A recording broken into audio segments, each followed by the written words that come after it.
ಎಲ್ಲರಿಗೂ ನಮಸ್ಕಾರ. ನನ್ನ ಹೆಸರು ಛಾಯಾ ಅಂತ. ಒಂದು ಕಾಲೇಜಲ್ಲಿ ಕೆಮಿಸ್ಟ್ರಿ ಪ್ರೊಫೆಸರ್ ಆಗಿ ವರ್ಕ್ ಮಾಡ್ತಾ ಇದ್ದೀನಿ. ನನ್ನ ಇಂಟೆನ್ಷನ್ ಈ ಚಾನೆಲ್ನ ಸ್ಟಾರ್ಟ್ ಮಾಡೋದಕ್ಕೆ ಅಂದರೆ ಸಾಧ್ಯ ಆದಷ್ಟು ಕೆಮಿಸ್ಟ್ರಿ ರಿಲೇಟೆಡ್ ಟಾಪಿಕ್ನ ಸಿಂಪಲ್ ಆಗಿ ಕನ್ನಡದ ಹೇಳುವಂಥ ಪ್ರಯತ್ನ ಮಾಡ್ತಿದ್ದೀನಿ. ಕೆಮಿಸ್ಟ್ರಿ ಇಷ್ಟ ಇಲ್ದಿರೋರು ಕೆಮಿಸ್ಟ್ರಿ ಕಡೆಗೆ ಸೆಳೆಯುವಂಥ ಪ್ರಯತ್ನ ನನ್ನ ಚಾನಲ್ ಮುಖಾಂತರ ಮಾಡ್ತಾ ಇದ್ದೀನಿ. ಪರ್ಟಿಕ್ಯುಲರ್ಲಿ ಕನ್ನಡ ಮೀಡಿಯಂ ಹುಡುಗರಿಗೆ, ರೂರಲ್ ಹುಡುಗರಿಗೆ ಹೆಲ್ಪ್ ಆಗಲಿ ಅಂತ ಕೆಮಿಸ್ಟ್ರಿನ ಕನ್ನಡದ ಹೇಳುವಂಥ ಪ್ರಯತ್ನ ನನ್ನ ಚಾನಲ್ ಮುಖಾಂತರ ಮಾಡ್ತಾ ಇದ್ದೀನಿ. ನೀವೇನಾದರೂ ಫೈನಲ್ ಇಯರ್ ಇದ್ದೀರಾ, ಕೆಮಿಸ್ಟ್ರಿನ one of the major subject ಆಗಿ ತೊಗೊಂಡಿದ್ದೀರಾ, ಕಿತ್ತೂರು ರಾಣಿ ಚೆನ್ನಮ್ಮ ಯೂನಿವರ್ಸಿಟಿನಲ್ಲಿ ಓದ್ತಾ ಇದ್ದೀರಾ ಅಂತಂದರೆ ನಿಮ್ಗೆ ಆಲ್ರೆಡಿ ಗೊತ್ತಿರುತ್ತೆ. ಫೈನಲ್ ಇಯರಲ್ಲಿ ಕೆಮಿಸ್ಟ್ರಿನಲ್ಲಿ ನಿಮಗೆ ಕೋರ್ ಸಬ್ಜೆಕ್ಟ್ ಆಗಿರೋದ್ರಿಂದ 2 ಪೇಪರ್ ಬರುತ್ತೆ, ಪೇಪರ್ 5 ಆ್ಯಂಡ್ ಪೇಪರ್ 6 ಅಂತ. 5T 6T ಅಂತ ಕರಿತೀವಿ. 5Tನಲ್ಲೂ ನಿಮಗೆ 4 ಯೂನಿಟ್ಸ್ ಬರ್ತವೆ. ಎಲ್ಲ ಯೂನಿಟ್ಸ್ಗೂ ಈಕ್ವಲ್ ವೇಟೇಜ್ನ ಕೊಟ್ಟಿರ್ತೀವಿ. ಅದೇ ರೀತಿ ಪೇಪರ್ 6ಅಲ್ಲೂ 4 ಯೂನಿಟ್ ಬರುತ್ತೆ, ಎಲ್ಲದಕ್ಕೂ ಈಕ್ವಲ್ ವೇಟೇಜ್ ಇದೆ. ಸೊ ಈಗ ಪೇಪರ್ 5 ಸೀರೀಸ್ನ ನಾನು ಅಪ್ಲೋಡ್ ಮಾಡ್ತಾ ಇದ್ದೀನಿ. ಪೇಪರ್ 5ಅಲ್ಲಿ ಯೂನಿಟ್ 1ಅಲ್ಲಿ 2 ಸಬ್ ಟಾಪಿಕ್ಸ್ ಬರುತ್ತೆ. ಒಂದು ಕೋಆರ್ಡಿನೇಷನ್ ಕಾಂಪೌಂಡ್ಸ್ ಬರುತ್ತೆ, ಎರಡನೇದು ಥಿಯರಿ ಆಫ್ ಗ್ರಾವಿಮೆಟ್ರಿಕ್ ಅನಾಲಿಸಿಸ್ ಅಂತ. ಆ 2 ವಿಡಿಯೋಗಳನ್ನ ಆಲ್ರೆಡಿ ಅಪ್ಲೋಡ್ ಮಾಡಿದ್ದೀನಿ.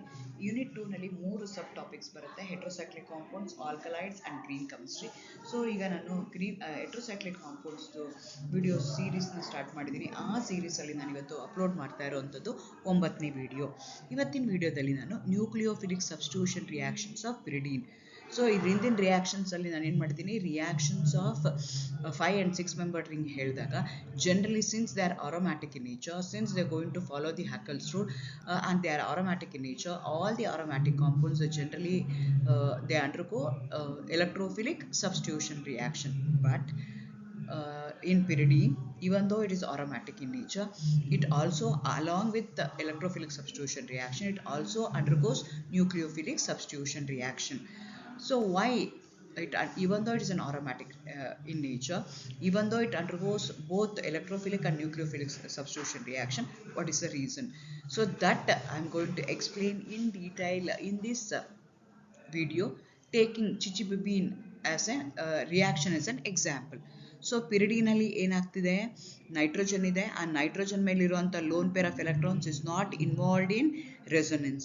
Because of that particular nature, even nitrogen which is present in a 6-membered heterocyclic compound has a capacity to react, it has a capacity to donate. So it is basic in nature. Because of that nature, it usually undergoes a nucleophilic substitution reaction. ಅದನ್ನು in detail ಆಗಿ explain ಮಾಡ್ತಾ ಇದ್ದೀನಿ. Again ಯಾವ ಪೊಸಿಷನಲ್ಲಿ substitution ಆಗುತ್ತೆ ಅನ್ನೋದನ್ನು in detail ಆಗಿ ಈ ವಿಡಿಯೋದಲ್ಲಿ ಹೇಳೋಣ ಅಂತ ಅಂದ್ಕೊಳ್ತಾ ಇದ್ದೀನಿ. ಅಗೇನ್ ವೆಲ್ಕಮ್ ಟು ಛಾಯಾ. ನನ್ನ ಚಾನಲ್ನ ಸಬ್ಸ್ಕ್ರೈಬ್ ಮಾಡಿ, ಶೇರ್ ಮಾಡಿ, ಸಪೋರ್ಟ್ ಮಾಡಿ. Pyridine is a 6-membered heterocyclic compound containing nitrogen as an heteroatom. ಇದನ್ನು ಅನಲೋಗ್ ಆಫ್ ಬೆನ್ಝೀನ್ ಅಂತ ಕನ್ಸಿಡರ್ ಮಾಡ್ಕೋಬೋದು. ಬೆನ್ಝೀನ್ ಅಂದರೆ ಹೋಮೋಸೈಕ್ಲಿಕ್ಕು. ಬೆನ್ಝೀನ್ ರಿಂಗಲ್ಲಿರುವಂಥ ಎಲ್ಲ ರಿಂಗು ಕಾರ್ಬನಿಂದ ಮಾತ್ರನೇ ಫಾರ್ಮೇಷನ್ ಆಗಿದೆ. ಇಲ್ಲೇನಾಗಿದೆ ಅಂದರೆ 5 ಕಾರ್ಬನ್ ಇದೆ, 1 ನೈಟ್ರೋಜನ್ ಇದೆ. ಹಾಗಾಗಿ ಇದನ್ನು ಹೆಟ್ರೋಆಟಮ್ ಅಂತ ಕರಿತೀವಿ, which is exactly similar to that of benzene. Analogue of benzene ಅಂತಲೂ ಕರಿಬೋದು ಪಿರಿಡೀನ್ನ. ಸೊ ಇದೇನಾಗುತ್ತೆ ಅಂದರೆ it undergoes nucleophilic substitution reaction due to the presence of electronegative nitrogen atom. Usually ನಾವು ಆರೋಮ್ಯಾಟಿಕ್ ಕಾಂಪೌಂಡ್ ಅಂತ ಕರೆದ್ರೆ, ಅಥವಾ ನನಗೆ ಆರೋಮ್ಯಾಟಿಕ್ ಅಂತ ಕರೆದ್ರೆ ಅದೇನಾಗಿರಬೇಕು ಅಂದರೆ they should undergo substitution reaction. So ಈ ಸಬ್ಸ್ಟಿಟ್ಯೂಷನ್ ರಿಯಾಕ್ಷನ್ 2 ಥರ ಸಬ್ಸ್ಟಿಟ್ಯೂಷನ್ ರಿಯಾಕ್ಷನ್ ಇದೆ. ಒಂದು ಎಲೆಕ್ಟ್ರೋಫಿಲಿಕ್ ಸಬ್ಸ್ಟಿಟ್ಯೂಷನ್ ರಿಯಾಕ್ಷನ್, ಇನ್ನೊಂದು ನ್ಯೂಕ್ಲಿಯೋಫಿಲಿಕ್ ಸಬ್ಸ್ಟಿಟ್ಯೂಷನ್ ರಿಯಾಕ್ಷನ್. ಆದರೆ ಪಿರಿಡೀನ್ ಏನಾಗುತ್ತೆ ಅಂದರೆ ಎಲೆಕ್ಟ್ರೋಫಿಲಿಕ್ ಆಗದಲ್ಲೇ ನ್ಯೂಕ್ಲಿಯೋಫಿಲಿಕ್ ಸಬ್ಸ್ಟಿಟ್ಯೂಷನ್ ರಿಯಾಕ್ಷನ್ ಆಗುತ್ತೆ. ಇದು ಯಾಕೆ ಅಂದರೆ because of the presence of nitrogen atom. Nitrogen atom ಇದೆ, ಹೈಲಿ ಎಲೆಕ್ಟ್ರೋನೆಗೆಟಿವ್ ಇದೆ. ಎಲೆಕ್ಟ್ರೋನೆಗೆಟಿವ್ ನೈಟ್ರೋಜನ್ ಆಟಮ್ ಇರೋದಕ್ಕೋಸ್ಕರ it undergoes aromatic substitution reaction. ಜೊತೆಗೆ electron withdrawing nature of the nitrogen makes pyridine unreactive towards electrophilic substitution reaction, makes it highly reactive towards the nucleophilic substitution reaction. So ನನಗೆ electrophilic substitution ಯಾಕಾಗುತ್ತೆ ಅಂದರೆ ಪಿರಿಡೀನ್ ಅಥವಾ benzene ಏನಿದೆಯಲ್ಲ ಅದು ಏನಾಗಿರುತ್ತೆ ಅಂದರೆ aromatic ಅಂತಂದರೆ ಅಲ್ಲಿ ಏನಾಗುತ್ತೆ, they going to act as a electron rich species. ಹಂಗಾಗಿ ಅಲ್ಲೇನಾಗುತ್ತೆ, ಏನಾಗ್ತಿತ್ತು ಅಂತಂದರೆ ಎಲೆಕ್ಟ್ರೋಫಿಲಿಕ್ ಸಬ್ಸ್ಟಿಟ್ಯೂಷನ್ ರಿಯಾಕ್ಷನ್ ಆಗ್ತಿತ್ತು. ಇನ್ನೊಂದು 5-membered ಹೆಟ್ರೋಸೈಕ್ಲಿಕ್ ಕಾಂಪೌಂಡ್ಸ್ ಇರ್ಬೋದು, ಬೆನ್ಝೀನ್ ಇರ್ಬೋದು, ಇಲ್ಲೆಲ್ಲ ಆ ಥರ ಆಗುತ್ತೆ.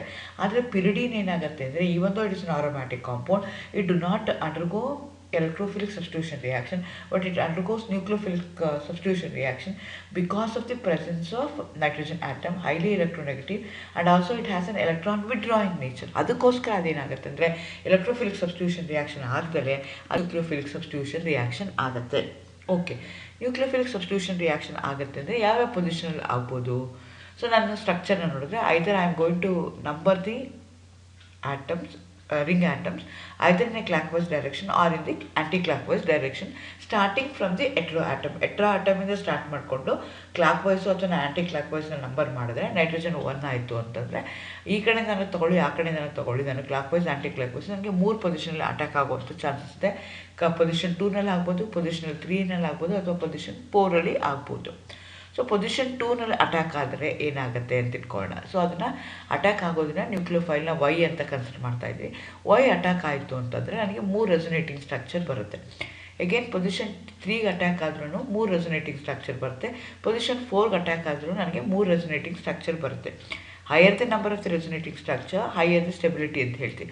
ಆದರೆ ಈ 3 ಕೇಸಲ್ಲಿ ಏನಾಗ್ತಾ ಇದೆ, ನನಗೆ same number of resonating structure ಬರ್ತಾ ಇರೋದಕ್ಕೋಸ್ಕರ ನಾನು ರೆಸೊನೇಟಿಂಗ್ ಸ್ಟ್ರಕ್ಚರ್ನ ಏನು ಮಾಡಬೇಕಾಗತ್ತೆ, ಈಗ ಕಂಪೇರ್ ಮಾಡಬೇಕಾಗತ್ತೆ. ಪೊಸಿಷನ್ 2ನಲ್ಲಿ ತೊಗೊಂಡ್ರೆ ಫಸ್ಟ್ ಏನಿದೆಯಲ್ಲ ಅದು ಮೋಸ್ಟ್ ಸ್ಟೇಬಲ್ ಆಗುತ್ತೆ. ಅದೇ ಥರ ಪೊಸಿಷನ್ 4 ತೊಗೊಂಡ್ರೆ ಸೆಕೆಂಡ್ ಸ್ಟ್ರಕ್ಚರ್ ಏನಿದೆಯಲ್ಲ ಅದು ಮೋಸ್ಟ್ ನೆಗೆಟಿವ್ ಆಗುತ್ತೆ. ಅಂದ್ರೇನು, ಯಾವ ನೈಟ್ರೋಜನ್ ಆಟಮ್ಗೆ ನೆಗೆಟಿವ್ ಸೈನ್ ಬಂದಿರುತ್ತಲ್ಲ ದಟ್ ಈಸ್ ಮೋಸ್ಟ್ ಸ್ಟೇಬಲ್ ಅಂತ ನಾವು ಅದನ್ನು ನಾವು ಮೋಸ್ಟ್ ಸ್ಟೇಬಲ್ ಅಂತ ಕನ್ಸಿಡರ್ ಮಾಡ್ತೀವಿ.